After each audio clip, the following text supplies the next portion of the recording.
will last forever. Together forever. This will last forever. Joined together when God is joined together. Nothing or no one can put us under. This will last forever. Together forever. This will last forever. Joined together when God is joined together. Nothing or no one can put us under. This will last forever. Together forever. This will last forever. Joined together when God is joined together. Nothing or no one can put us under. Hello, everyone, and welcome to another episode of Marriage and Ministry.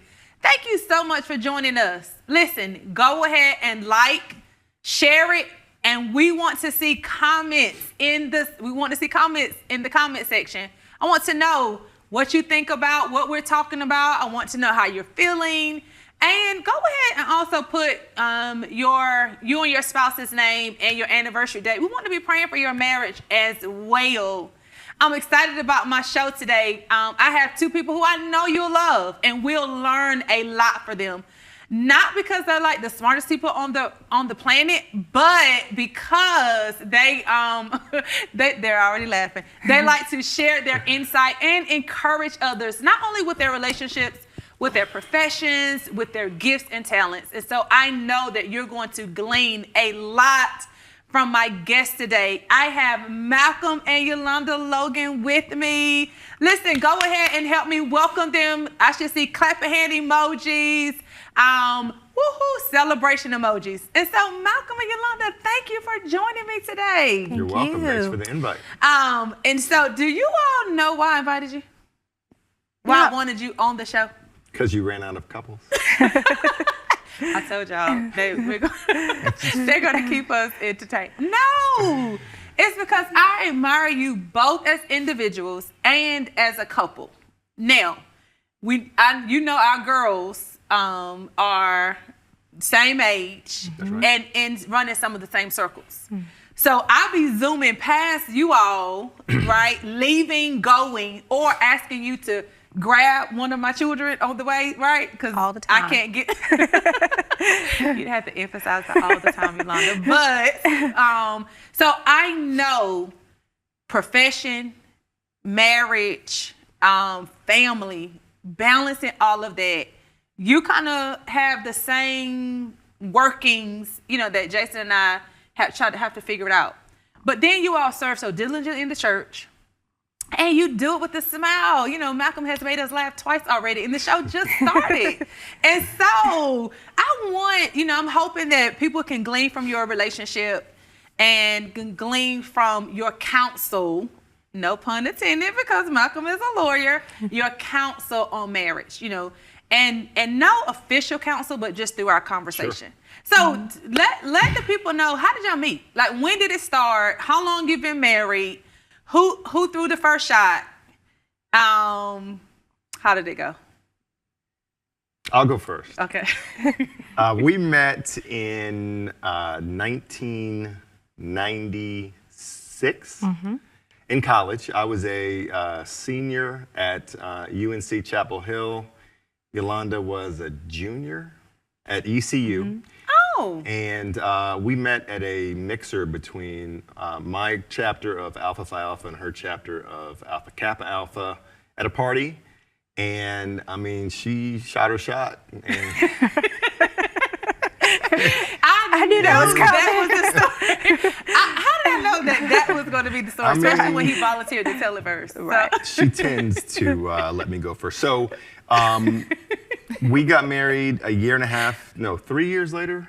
3.5 years later. 3.5 years later. So this summer is our 25-year wedding anniversary. Oh, y'all, let's celebrate 25 years.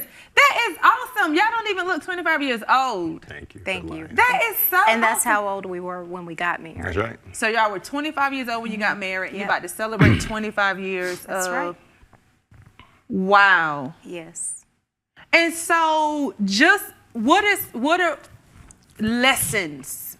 Like if you had to just summarize the greatest or most impactful lesson that you've learned over these 25 years, what would yours be? Malcolm and then Yolanda. Marriage is harder than you think it's going to be because everything seems easy and smooth. I presume at the time that you get engaged and get married. Otherwise, why would you make that investment? And you have the expectation that things will stay that easy because up to that point in time, you all are pretty aligned on things. So if I were to look back at 25-year-old Malcolm and be like, this is going to be much harder than you think. So be prepared. And it's not a function of who I married. I think it's just a function of marriage. Yeah. Quite frankly, and an understanding that it requires continual investment and revisitation of the relationship, the proper grounding for us in the church, and always trying to be present and checking in on where your spouse is on things. What do you think, Yolanda? I think the same thing because when we got married at 25, we were both grad students. And so the first 8 years of our marriage, we were grad students. Well, yeah, Wow. at least, well, good portion. Well, let me say this. We didn't have kids until 8 years into our marriage because we were grad students for so long at the beginning. And just recognizing, and I think we see it more now than we did then, that the challenges that come help you to grow and to grow together because we were in grad school when 9/11 happened. And maybe what we were thinking about career-wise, job outlook, all of that drastically changed. And that was even before we finished grad school, just a few years into our marriage. And so very early on, we had to learn to pivot and support each other. For me, choosing a residency to where we're going to live, to him then trying to find, his first job within that environment or that climate. Right. And so very early on, I think, we had to buckle down and work together to face unforeseen challenges. So I think that's what it is. Because hard is not, you all are not strangers to hard. So, you talked about 8 years of grad school and with your professions, Malcolm being in the law field and you being in the medical field, those grad programs, tend to be more intensive than others. Grad school in itself. And so you're not strangers to hard work and you're not strangers to challenges. That's right. So, but when Malcolm talked about marriage is a different type of hard, what did you learn about yourself through the hard of marriage that grad school didn't teach you, that being online didn't teach you? Like, what did you kind of learn? And you kind of hinted to that with talking about growing together. But what are some other things that the, school of marriage taught you? That's on you, bro. You first. He said, bro. He did say bro. Trying to think what was the first thing that came to mind as you asked the question. I think really Malcolm hinted to this too, just being grounded and rooted, for lack of a better word, and that's probably the best word, rooted in our faith, rooted in church. Because as we decided what our career moves would be, where we would live, where we wanted to be, we were moving around quite a bit. And every time, it didn't matter where we moved, the first thing we did was, looked at each other and said, okay, where are we going to go to church? We have to figure out where to go to church. And Malcolm grew up Presbyterian, I grew up Baptist, we ended up in non-denominational, sometimes Presbyterian, all across the board. And very different churches, looking back on it all. And some of them, because, they were Presbyterian, he had connections with them, we immediately felt like we were at home. And then there were some places that we moved to where we had to look around for a little bit and search for the right place for us. And so, but at the heart of it all, that was kind of almost the first thing we did wherever we moved. And it didn't feel right. It didn't feel like it was home and like we were going to be there and do this thing together until we found that. And that's really good. So, for those who are tuning into the show, Yolanda brings up a good point about having a foundation that you can build on. You all's was church. And I think personally, that's the strongest foundation, period. Your relationship with Christ. But you need to have some kind of foundation that both are building on. And so that's good because y'all foundation came from literally your foundation, your upbringing. It wasn't something that you had to guess if he was going to be interested in church or if you thought church was important. That was important from day one, and that is what y'all built on. Exactly. So that's good, having something to build on.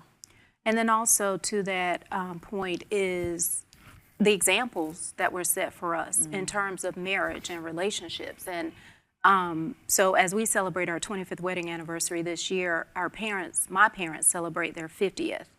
And I can't remember how many years yours. Put me on the spot. But his parents are a little older. 50 plus. They're a little older than mine.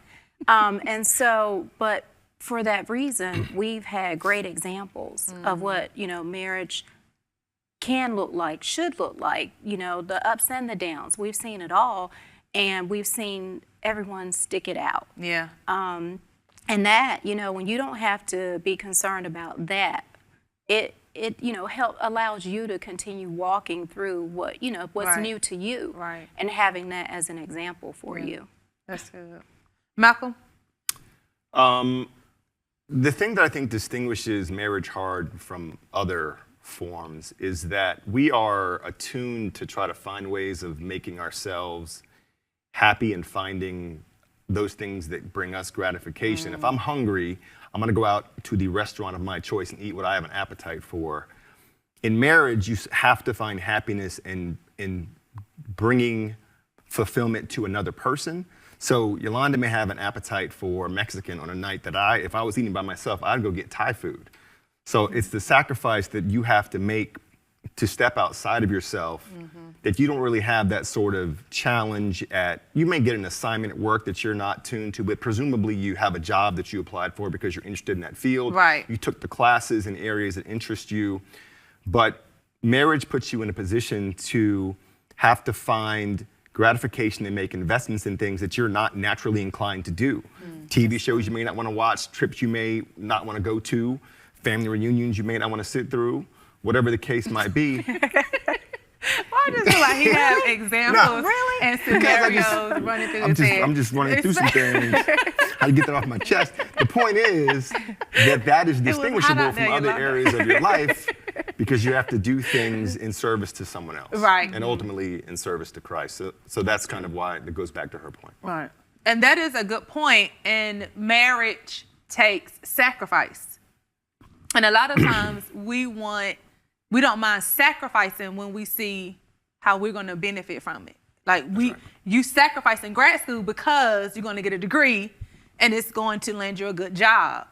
But in marriage, when you feel like you're sacrificing, you're giving up for something or someone that may not be giving into you at that point, it's feel like you're losing and not sacrificing. And we have to change that mentality. And so I want to go back to your parents, 50 years, 54 years. So you all have seen marriage done well in front of you for a long time. Now, did you bring some things into your marriage from your parents that you saw quickly that you had to adjust and define Malcolm and Yolanda? Like it couldn't be Mr. and Mrs. Logan, and it couldn't be, I don't know your maiden name. Evans. It couldn't be Mr. and Mrs. Evans' marriage. This is our marriage, and we had to adjust and define us. Yeah, we did. And I think that through our parents, we have examples of things that help strengthen marriage, but we also learned some of their bad habits and brought those as much into the relationship. Right.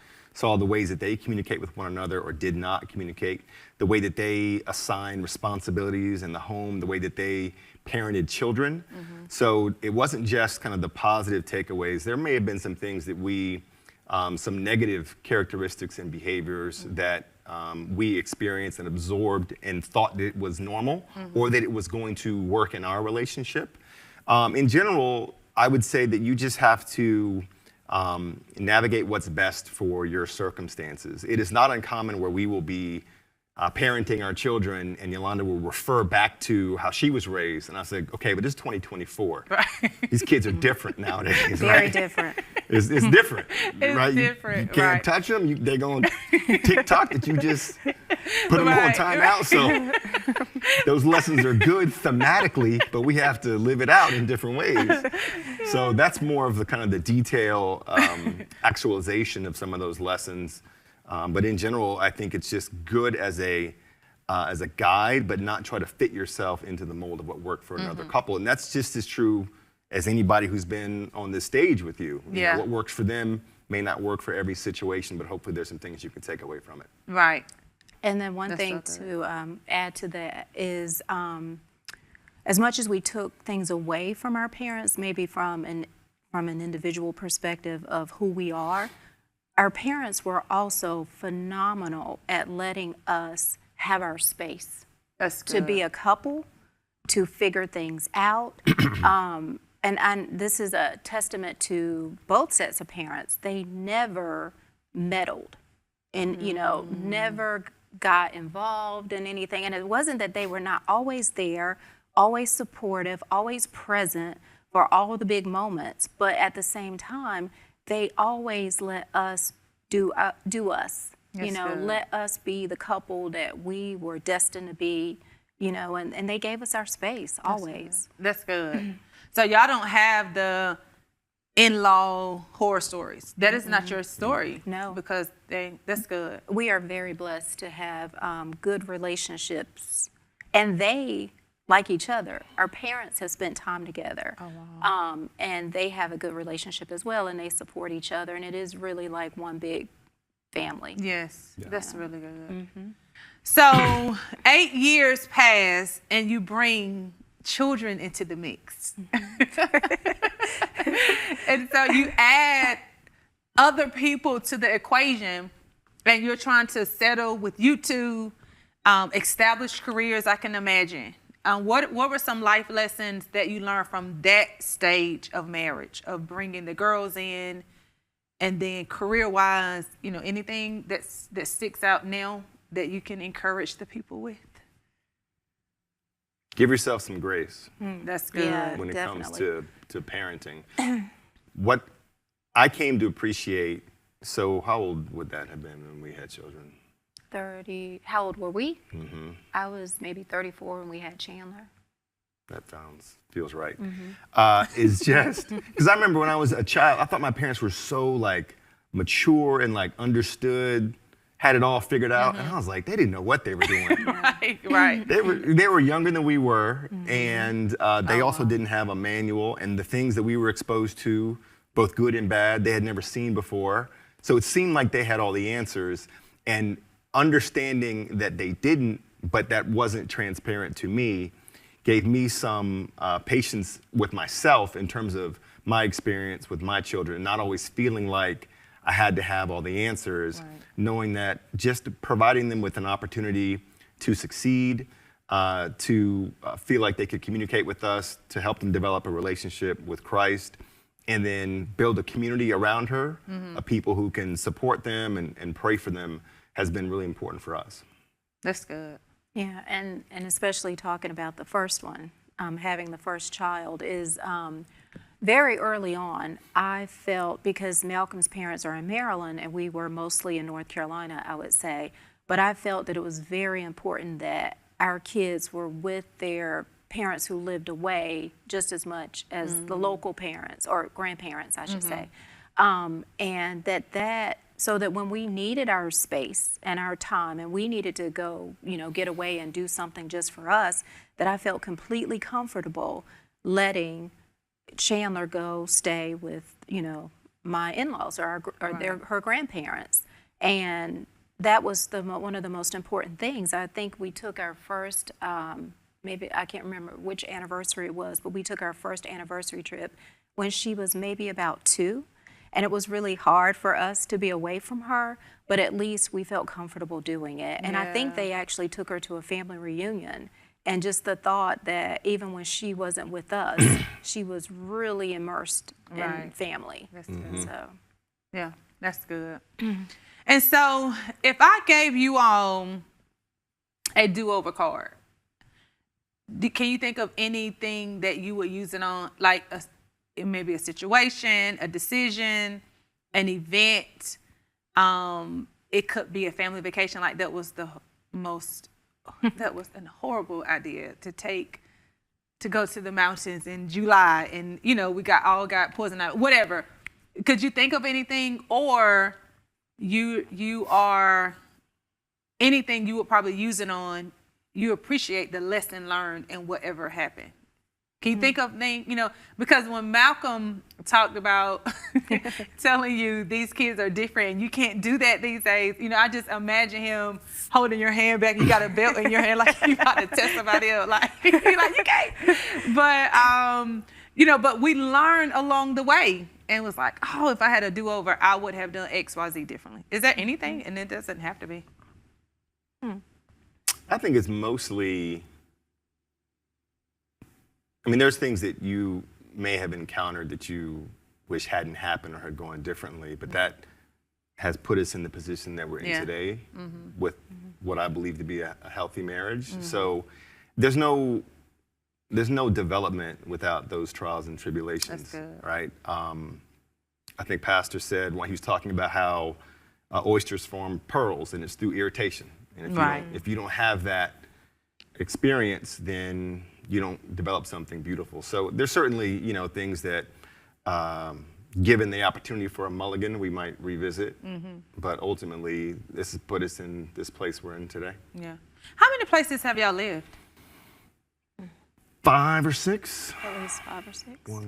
I thought y'all was gonna say 2. I thought it was Charlotte and here. Oh wow. Raleigh, Charlotte, St. Louis, Newport News, and then Chapel Hill. Do y'all have a favorite place? What do you think? Maybe Raleigh. Raleigh. Yeah. Okay. I like the city of Raleigh. I like Charlotte as a city.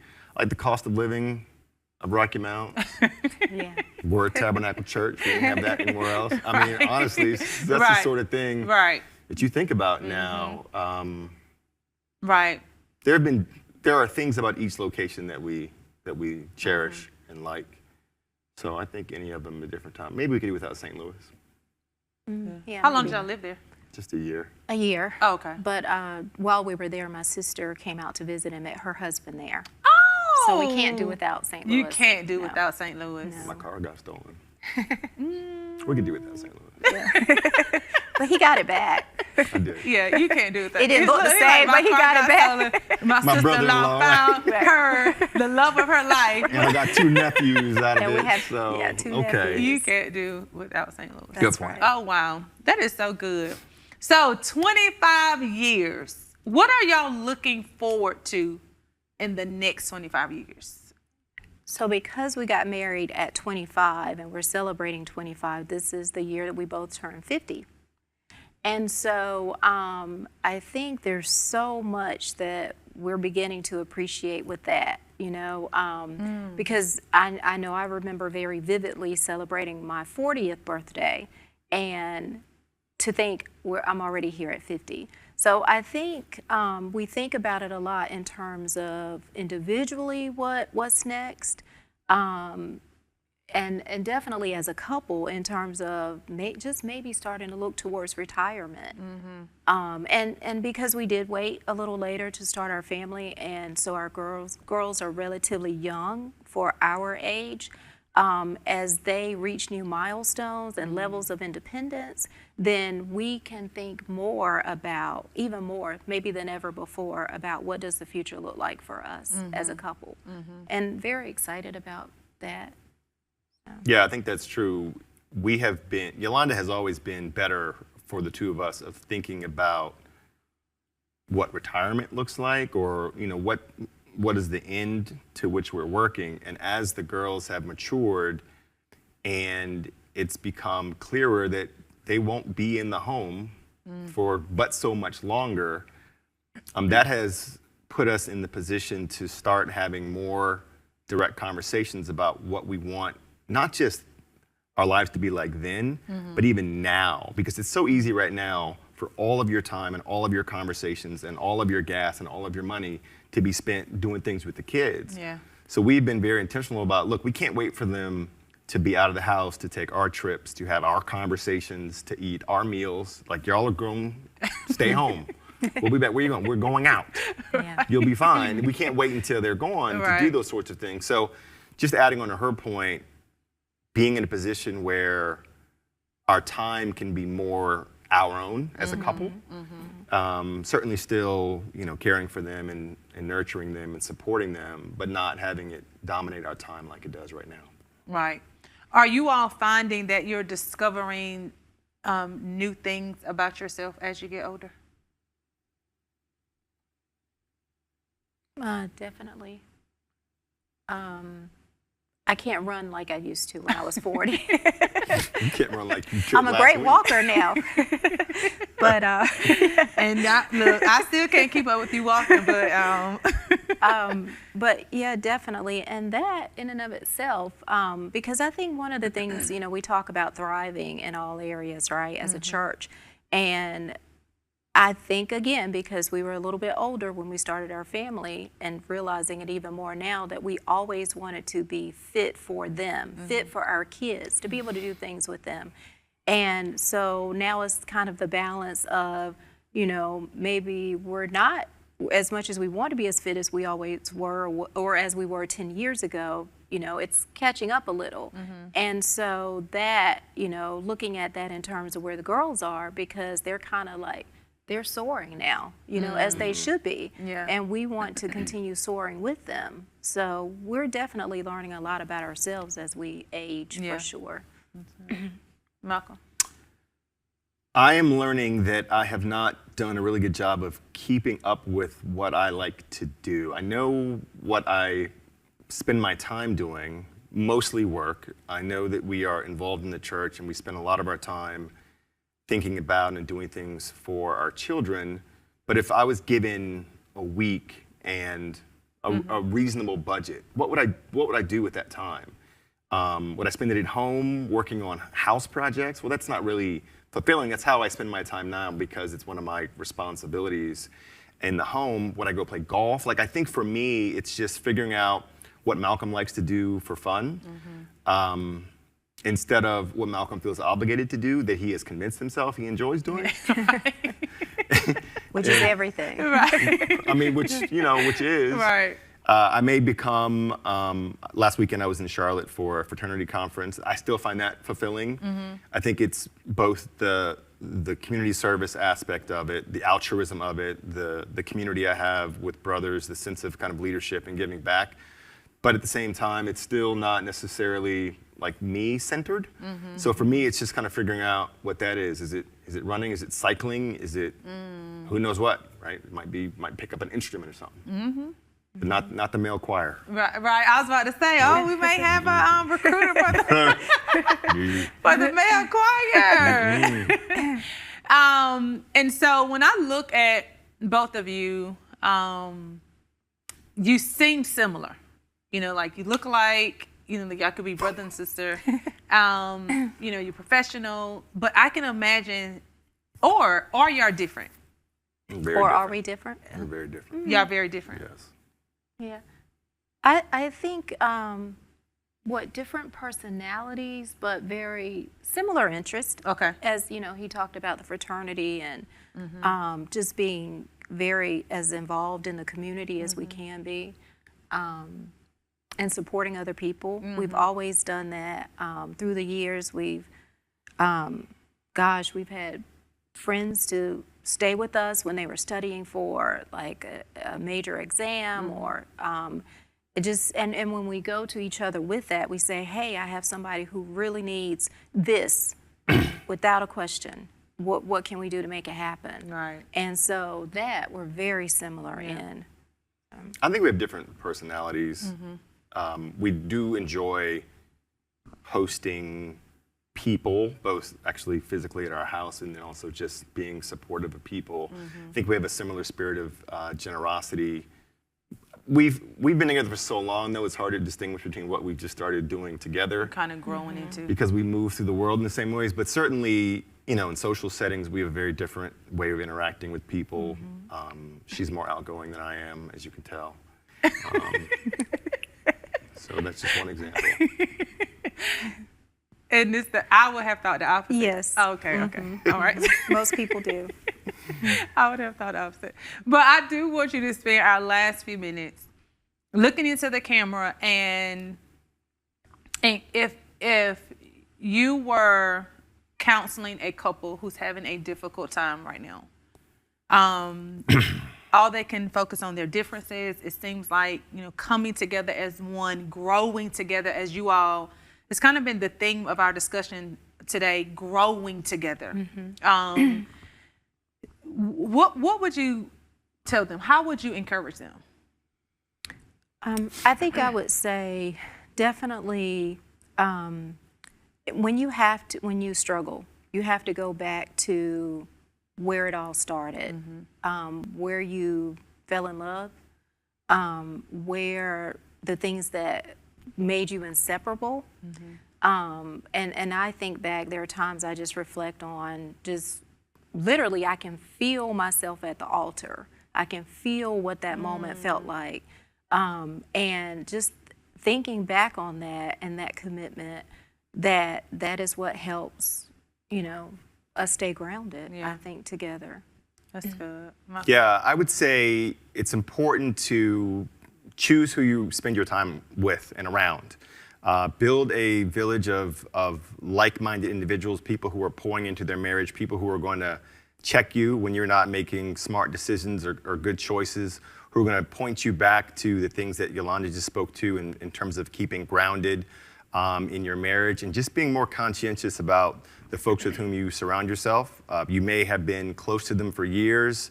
They may still call on you for certain things, but that doesn't necessarily mean there needs to be reciprocity there. And go to people who are going to give you the answers that you need, not the answers that you want when it comes to your marriage. That's good.